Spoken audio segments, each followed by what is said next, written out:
দিয়ে শুধু কাজ হবে না, এই হাত নড়াচড়া করে সাপোর্ট দেবে। আল্লাহ এটাও সহ্য করেন নাই।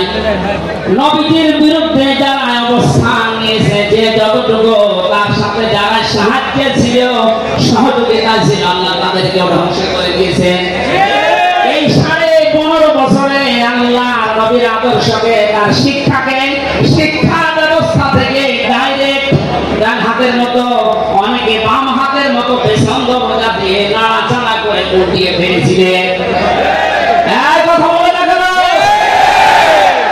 হযরত আবু বকর আর নবীজির সেই সারে গায়ে চড়ার সেই ঘটনাটা আমাদের শিক্ষা ব্যবস্থা এখন আপনি এগুলো তুলে মানে বাবা জীবনে বসিয়েছে।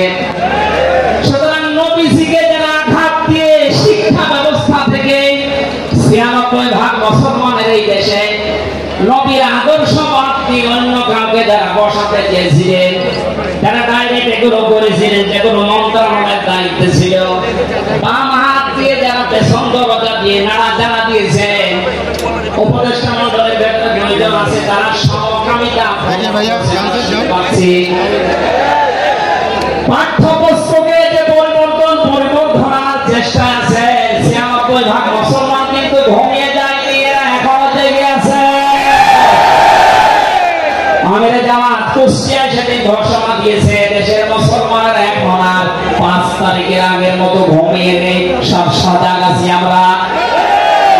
বলেন, সুতরাং যারা ডান হাত দিয়ে চেষ্টা করছেন আল্লাহ বিরোধী, রাসূল বিরোধী, মানবতা বিরোধী এই কাজগুলোকে প্রমোট করার জন্য, বাস্তবায়নের জন্য, আর পেছনের দরজা দিয়ে যারা বিভিন্ন নাম নিয়ে আবু লাহাবের বাম হাতের মতো নাড়াচাড়া দিচ্ছে, আল্লাহ পাক যদি ধরে আবু লাহাবের মতো ডান হাত বাম হাত সব কিন্তু ধ্বংস করে ছাড়বে।